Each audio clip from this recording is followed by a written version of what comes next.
Hello, I'm glad you're here. This is Jennifer McGuire. So, after some time away, I was not feeling very creative. So, last week I did 2 lives where I used some products that were very easy to follow along so that I could kind of ease back into things. Well, now I'm ready to stretch my creativity a little bit more. And so, I have decided to look for ways to stretch some supplies.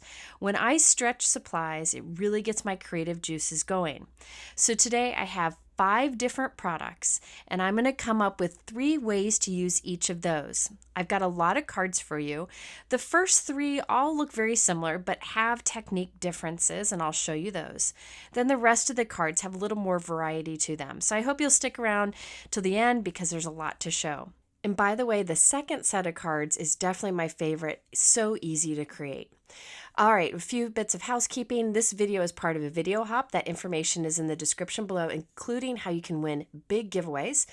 And you can also get a free stencil right now with the purchase of any of these new products, and it's a really cool stencil. That information is below also. So let's get started with these Tangerine Grove cards. They have 3 different techniques for creating the main image and 3 different techniques for the background. All right, for these first 3 cards, I'm using the new Altenew Tangerine Grove bundle. Now in this product set, there is a large stamp set, 6x8, a large coordinating die, coordinating stencils, and a coordinating embossing folder. So you can mix and match these and use them together or separately as you see fit. And I'm going to demonstrate 3 different ways today. There is also this little idea brochure that comes in it so you can see how to line up the stencils, and there are also some design ideas and suggestions for colors. Now I'll be using the same colors in all 3 but changing up how I create them. So here I have my Altenew stamp wheel, and in it I'm putting my black sticky mat. I really like having that inside of my stamp wheel. I have a piece of white cardstock and I'm stamping this large image onto the white cardstock. So for one of my 3 cards, I will have the stamped outline. Now, another thing you can do, which I'm not showing today, is that you could stamp this and you can color it with markers or you can color it with watercolor. I don't often do that if there are coordinating stencils available because I'm not great at it and I much prefer and enjoy to use the coordinating stencils. So I stamped this with Altenew Obsidian Black Pigment ink, which is my go-to black ink when I want something very dark and when I want to stencil because it really gives a nice crisp outline. So I double stamped it just to make sure that I got everything covered. All right, now I will use the coordinating die to cut this out, and this piece will be ready to add color to in a moment. Now, in addition to that one, I will die cut 2 additional die cuts that are plain white, using the same die, plain white cardstock. For one of them, I'll take it and put it inside of the embossing folder. So this is the coordinating embossing folder that it comes with, and you can see that this lines up with the pattern in the embossing folder. What I like to do is put some tape on the edges of the die cut and then line up the die cut with the front of the folder. It's easy to see through the front of the folder to line that die cut up. I prefer to die cut, then do the embossing folder, because if I did it the other way around, I'd flatten the embossing when I did the die cutting. All right, so I'm lining it up. You can see through it very easily. Just line it up the best you can, and then put a couple pieces of tape to hold it there.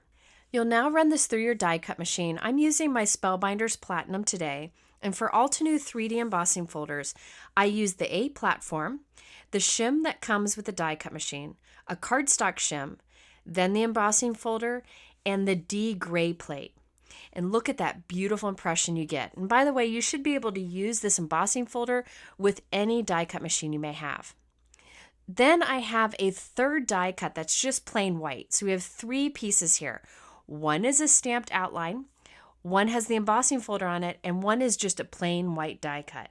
Now it's time to add color to these, and I'll do the color the same on all of them, but you'll see the results look a little different. I'm using Altenew Fresh Dye inks. This is the green color family I chose to use.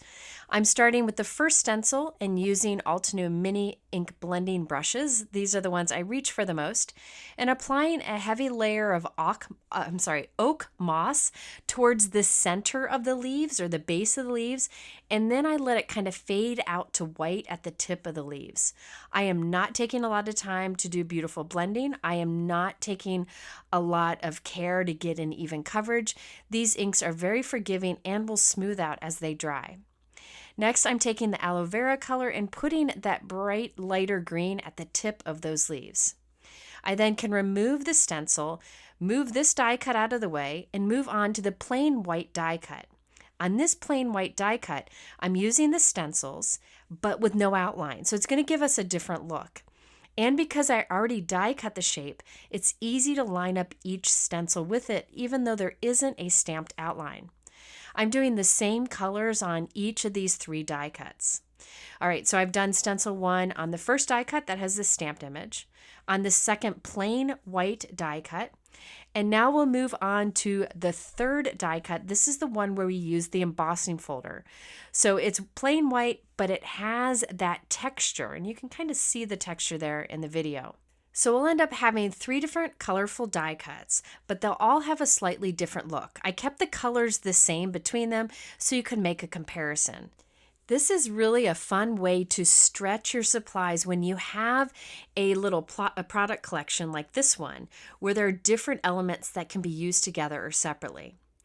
Now it's time to move on to the next stencil. You can see they're very easy to line up. Also remember that the product comes with a guide that makes suggestions on what colors to use and how to line things up. And know that a lot of companies do this. And if they don't include that guide in the packaging, they often have it on their website with that product or on that product page. So it's always worth looking for that. All right, now over this stencil, I'm using a little bit lighter colors. So I'm using the medium color here with a little bit of the darker at the base. I really like when companies offer collections of colors, like a light, medium, dark, and extra dark in a color family, like the 4 green inks that I showed you here. It just takes the guesswork out of what works together. But keep in mind you could use less inks and just do a lighter hand for a lighter version of that color and a heavier hand for a darker version of that color. So use what you have and try to stretch them to get that bit of variation as you do your inking over a stencil.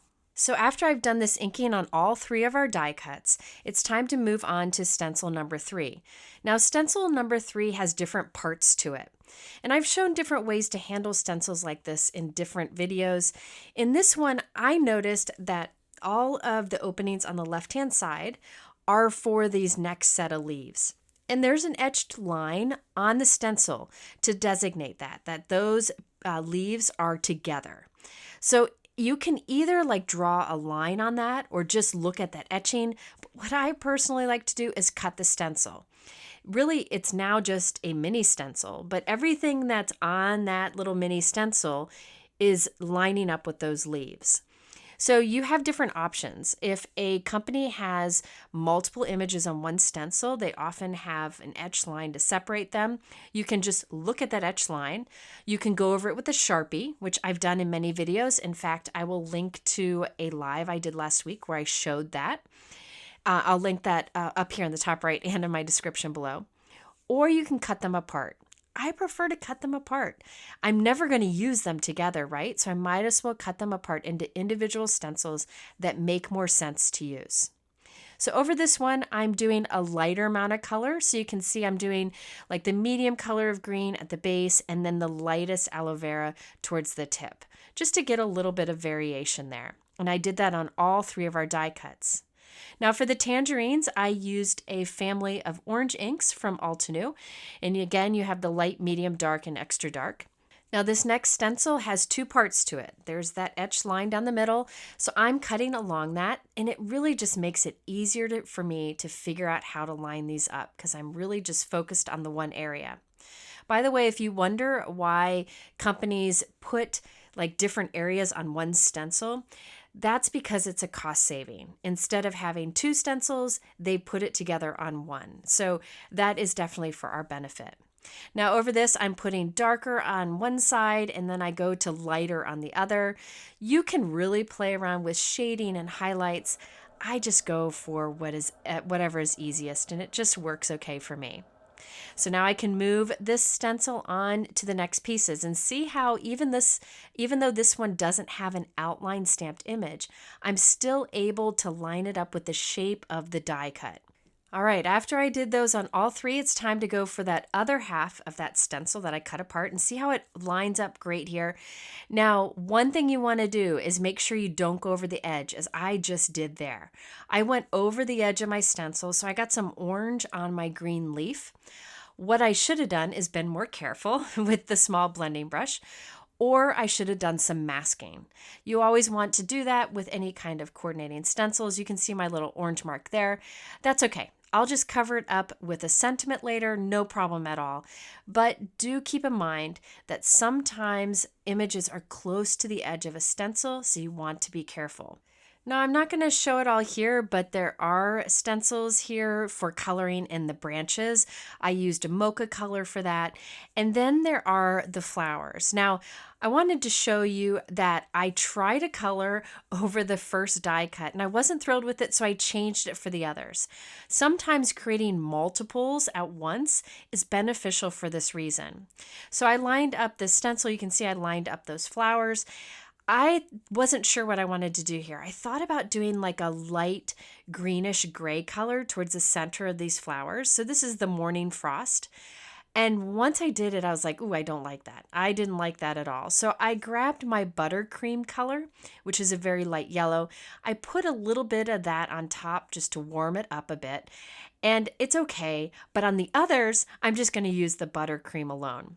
This is one of the big advantages of doing multiples at once, because sometimes you can learn from one and then get it right on the next two. So I went ahead and lined up all of these flower petals and did that bit of buttercream at the center. It's very easy to follow along with and figure out where things line up, especially because of the guide. All right, so I'm going to skip ahead to the flower centers. Now for this, I used Sunray, and then I also came in with a bit of the Snapdragon, which is a great, perfect orange, and put that towards the top edges. I noticed I missed a bit of the branch, so I'll add that in. And then I'll do this, of course, to all three. All right, so once I'm done inking them all up, we have all three done. I wanted to give you a closer look at the inking on the embossing folder piece. Look at how the embossing folder texture gives it some definition. And we have all three. We have the one with the embossing folder, the one that's just plain white die cut, and then the one with the outline. Now the one that was the plain white die cut without any texture to it, where I did the inking on it, I thought I'd add some dot detail. Sometimes this is fun to do with like a white gel pen, and sometimes it's fun to do with a coordinating darker marker. And that's what I'm doing here. I'm putting some dots at the base of the leaves, kind of fading out towards the center. This is just a way to add interest, and also it can be good for adding a little definition, especially like on the petals of these leaves where I did them all the same close together. By doing little dots between, it gives it a bit of definition. Definitely something you can skip, but it is definitely something that doesn't take long to do and is fun detail. Okay, so now that we've done three different versions of that main focal point image, let's do three different versions of a background. I'm using the new Altenew Foliage Fiesta press plate. Now, press plates are becoming very popular in crafting, and I love that they can be used in three different ways. Now, the traditional way to use a press plate is with the Better Press system. I love this guy. It works along with a die cut machine to give a faux letterpress look. You just lay your press plate right in the center, and then you tape your cardstock onto the top clear plate. Now, I'm using watercolor paper here. I feel like it gives a nice impression. Now I'll ink up my press plate with pistachio ink from Altenew. This is a very light kind of yellowish green color, perfect for this technique. I wanted something subtle, but you could definitely go with like black ink if you want. I find any dye or pigment ink works great with the Better Press system. I'll now take the clear plate and pop it on top of the platform. It holds there with magnets, and I run it through my Spellbinders Platinum die cut machine, which squeezes it together, and it leaves an impression and leaves very crisp ink behind. Look at the detail of that, something you really could not get with a stamp. It is beautiful and foolproof. Big fan of the Better Press system. I will link to a basics video up here in the top right and in the description below. This will make a fantastic background on one of my 3 cards.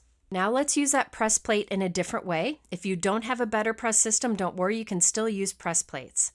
I have my die cut machine and I'm following the instructions that the die cut machine gives for making an impression or embossing with a die. But instead, we're going to use the press plate. Now for this, it's your die cut machine will have a flexible mat.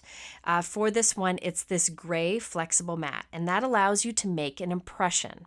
So I'll lay that mat down, then I will lay some watercolor paper down, and I will ink up my press plate as I did before. By the way, I did mist that watercolor paper with a bit of water so we get a good impression. I will then carefully place the press plate with the ink on it face down. Don't let it shift, just lay it down there, kind of drop it there, and run it through the machine. Again, I'm using the sandwich that the manufacturer recommends for making an impression or embossing with the die, but instead I'm using an inked up press plate. And look at this, you get a really deep impression that way. So with the Better Press, you get a subtle impression and really crisp results. But when you use that flexible embossing mat, you get a really deep impression. So it's another way to use a press plate. And the third very different way to use a press plate is with a foil machine. I have my Spellbinders Glimmer machine, and I've placed my press plate onto it so it's nice and warm. And then I'm laying my gold matte foil face down onto it along with a piece of smooth white cardstock. I will then put the 2 plates on top of it that come with the Glimmer machine, press the timer button, and allow the cycle to go through.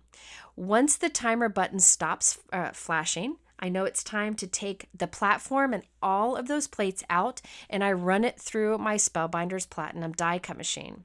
So the Glimmer applies the heat, the die cut machine applies the pressure, and it gives a beautiful foil result. And here's a secret. Press plates, I find, foil much better than foil plates. So I am so glad that more and more companies are coming out with press plates. And look at that beautiful detail foil. Now, I notice I had a little bit of a scrap of paper there, so my foil's kind of messed up there. That's my fault, but I'm not worried about it. I'll just cover it up with a die cut later on. So now we have 3 backgrounds made with the same product, 3 focal point images made with the same product. Now let's create some sentiments and put them together into cards. For one of my cards, I'm using the Altenew Sunshine Greeting Press Plates and Coordinating Dies. Press plates are great for sentiments because they're so crisp. Now the press plates come temporarily stuck to this clear piece. I'm leaving them on there, and that way I can ink up all of them at the same time, and I don't have to worry about getting my Better Press system inky. I'm using Altenew Obsidian Black Pigment ink. I think this works great with the Better Press. Inking up all of those press plates, putting it onto the Better Press. I have a piece of watercolor paper I'm taping onto the top clear plate, and now I just take this and I run it through my die cut machine. And this will give us really crisp sentiments, dark black, and you'll see there's a bit of an impression made with those press plates. Now I will use the coordinating die to cut these out, and I'll use one of these sentiments now, and the rest I'll save for later. For the second card, I will be using the Altenew Build-A-Garden Branching Roses. This has a 6x8 stamp set, coordinating stencils, and coordinating dies. I think it comes with a mini blending brush too. You can see some of the card examples in here. Beautiful branching rose images, but what I love so much about this set is the sentiments. I really like the style of these sentiments. That font is beautiful, and I like those greetings, and the size is perfect. So I'll be using this several times throughout this video, and it's going in my favorites bin. So for one card, I'll be using the Dear Friend, which I stamp in black, and I use the coordinating die to cut out. For the third card, I'll be using the Sulfur Cosmos. This is a 6x8 stamp set, coordinating stencils and coordinating dies. Right now, I'm using one of the sentiments. I like this bold style, would be great for masculine, feminine, or whatever kind of cards you want, any occasion. I will be using this, the die, the stamp, and the stencils later in this video, but for now I'll be using the sentiments. Okay, so I have my 3 different sentiments, my 3 different backgrounds, and my 3 different focal point images. I did cut my backgrounds down to be an A6 card size, so they're 4.5 by 6.25 inches, and I'm putting them onto white note cards of the same size. I really like this size card because it's a bit bigger than the traditional A2 that I normally make, but a bit smaller than a 5x7. And since these images are so big, I thought it'd be fun to go with a slightly bigger size. Now for each of those focal point images, I did die cut 2 additional solid white die cuts and glued them to the back so it has some strong dimension to it. And then I did the same for our sentiments so they would pop up too. And I did finish off all 3 cards with some orange enamel dots from Altenew. So let's look at each of the cards. The first one that I did has the stamped outline and then the coloring done with the coordinating stencils. And then the background is the one that we did with the Better Press system. You can see the fun little detail. I used a light color ink so it would be subtle in the background, but you definitely could make it more bold with a darker ink color. Now my second card is the one where we used the embossing folder for our Tangerine image before we did the stenciling, so you can see that texture. And then the background is the one where I used the press plate along with the embossing mat in my die cut machine for a deeper impression. And again, we used that light color of ink just for a tiny bit of color in the background. And then the third one is much more bold. We have the Tangerine image that we did without any texture, without an outline. We just added the dots after we did the stenciling. And then the background, we used the press plate with the foiling. So this has a lot of shine to it. It's beautiful in real life. But we have 3 different cards that use 2 different products, 3 ways each. So a lot here, but each of these techniques could be done separately. Okay, on to my next set of cards. There's actually 2 cards here, but they have very different looks. And I just really like the style and that they were done so quickly. Now this is the new Daisy Craze layering stencil set from Altenew. There are several layering stencils in it, and I like that each stencil has etching that you line up with the inking you've already done, which makes it very easy to line up. So I have a 4.25 by 5.5 inch piece of white cardstock, and I put that onto my Altenew sticky mat. And then I put the first stencil down. Now you could save time and do one color over the whole stencil, but I wanted each flower to be a different color. To help with masking off the other flowers, I have that big piece of blank stencil material. I find that very helpful. I get big sheets of it and I cut it into little pieces and I use them as masks when I'm stenciling. But you could use a scrap of paper if you want.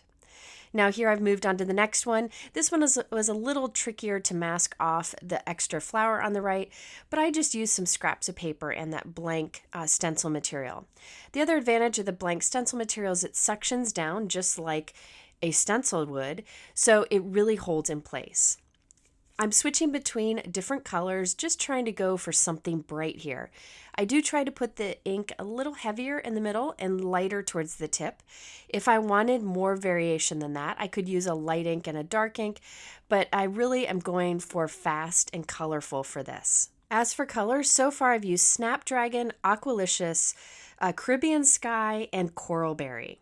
By the way, another fun way you could do this card is to do kind of like a rainbow ombre and just do like pink across the top, yellow in the middle, and blue along the bottom, and do that over each stencil and you would get great results.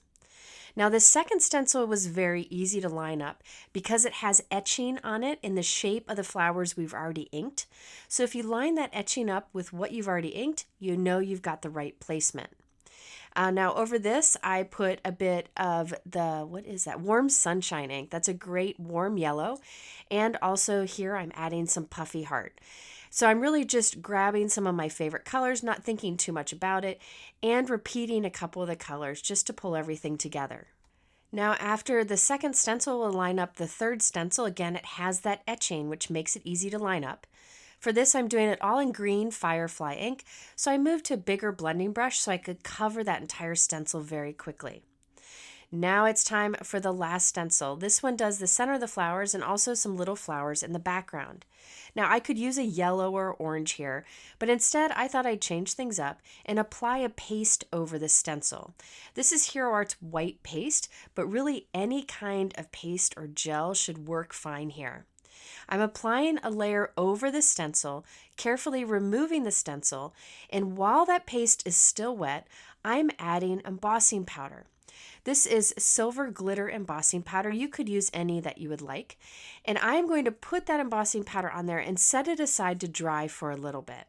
You could do some heat directly right away, which would cause the embossing powder to kind of bubble up, which is super cool, but that's not the look that I was going for today. So I did set it to dry for about an hour, and then I came back and heat set the embossing powder on top.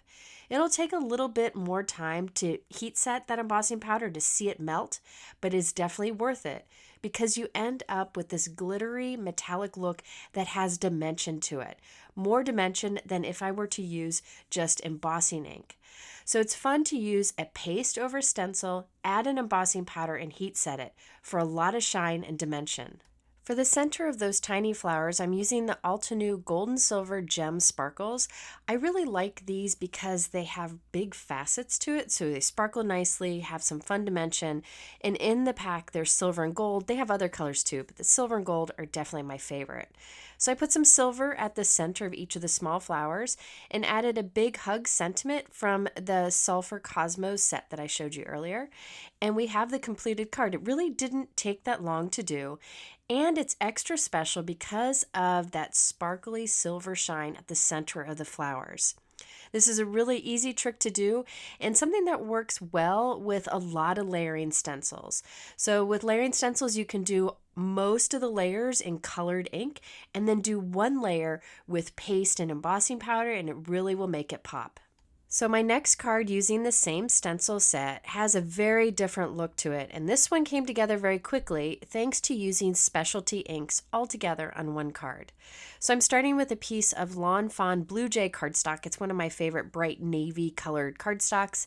It's 4 1/4 by 5.5 inches, and I'm using a dark sapphire ink over it. I'm using one color over the whole stencil, so I'm just using a larger blending brush to save some time. After I put a heavy amount of that ink down, I'll come in with the second stencil, line it up with the inking I've already done. Remember, there's that etching that makes it very easy to do. Sorry, my head gets in the way. Now over this stencil, I'm using Distress Oxide ink and the Tumbled Glass. Distress Oxide ink has a little bit of pigment to it, so it will show up better on dark colors of cardstock than a dye ink will. So I'm able to use this lighter color on a darker color cardstock. That's one of the great things about oxide inks or pigment inks. So there you can see how we have that light blue now. Over the next stencil, I'm using Altenew Antique Gold pigment ink. Now the antique gold is like a solid gold, and I'm kind of spreading it out. If I would have dabbed it on, it would have gone on more solid, more gold, but I wanted it to be a bit more subtle. So I'm spreading it around with an ink blending tool, filling in all the openings of the stencil. This will give us a somewhat opaque gold with some shine to it. So Altenew has 2 gold pigment inks. This was the Antique Gold, which is a little more solid. Next, I'll use the Enchanted Gold, which is more sheer. It is more sheer, more transparent, and it leaves behind more shimmer, more sparkle to it.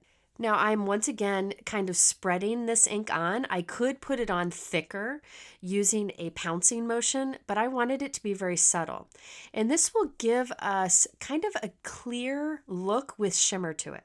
So you won't see it head on, but when you tilt it in the light, there's beautiful shimmer left behind.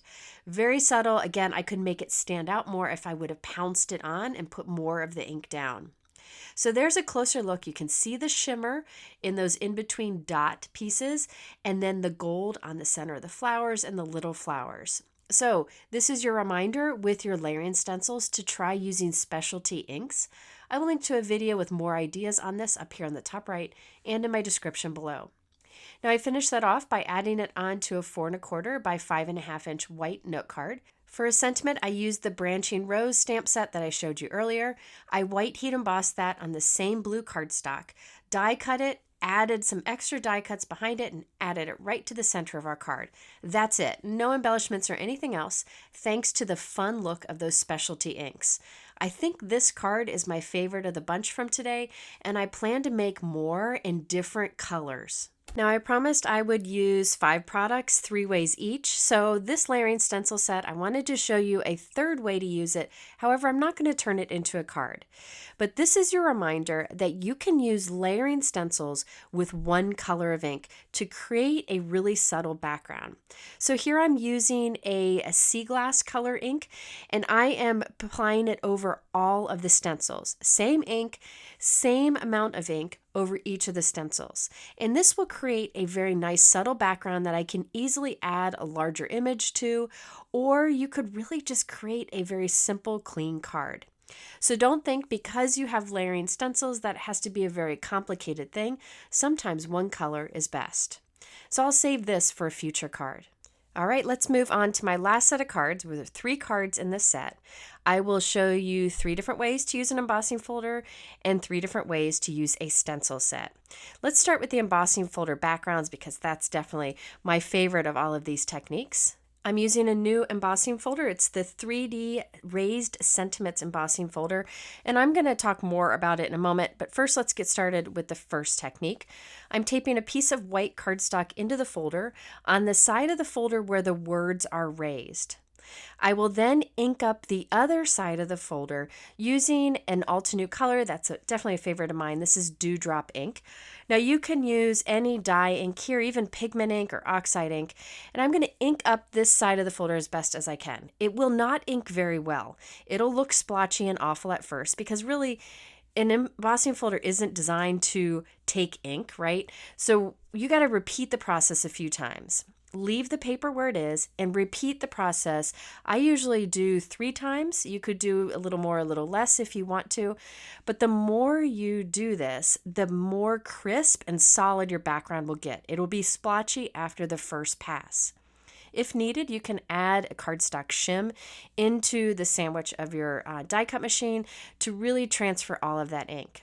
And what will happen is we'll have white raised words with that colored background, and I think it looks so cool. The splotchiness will smooth even more as this ink dries. I love that background. I love doing this inked embossing folder technique. In fact, I recently did a video where I showed lots of ways to do this technique along with layering stencils, and I'll link to that up here in the top right and in my description below. Now this you could keep as a background, which I'm choosing to do today, or you can use your trimmer and cut out different sentiments from this background. All right, let's do a second very simple technique with this folder. I used the folder with some dark teal cardstock, and now I'm going to add ink over the raised area. Now you can either do this direct to paper by lightly dragging your ink pad across the raised area, or you can use a brayer. I'm just going to drag direct to paper here with the ink pad. This is a great way to make the raised areas darker, and it just makes them stand out even more. So now with this one, you could also cut out individual sentiments and add it on a card, but I once again will be keeping it a solid background. A third way to use an embossing folder is similar, but instead of adding a darker dye ink on top, you add a white pigment ink on top instead. Now when you do this, I do recommend using a brayer instead of going direct to paper. The reason is pigment ink pads like this white one are a little more sponge-like, and you don't want the ink to get into the background. You only want it on the raised areas. So if you plan to add ink onto the raised areas, only use a firm pad for that. If you don't have a firm pad and you have a softer one like this white pigment ink, I do recommend using a brayer and just rolling the ink over the raised areas. This will cause the raised areas to be lighter, and in our last example, the raised areas were darker. So there are 3 simple ways to use a 3D embossing folder. Again, you can cut out individual sentiments from this particular one, but I plan to keep them as solid backgrounds today. Let's move on to the focal point of these cards.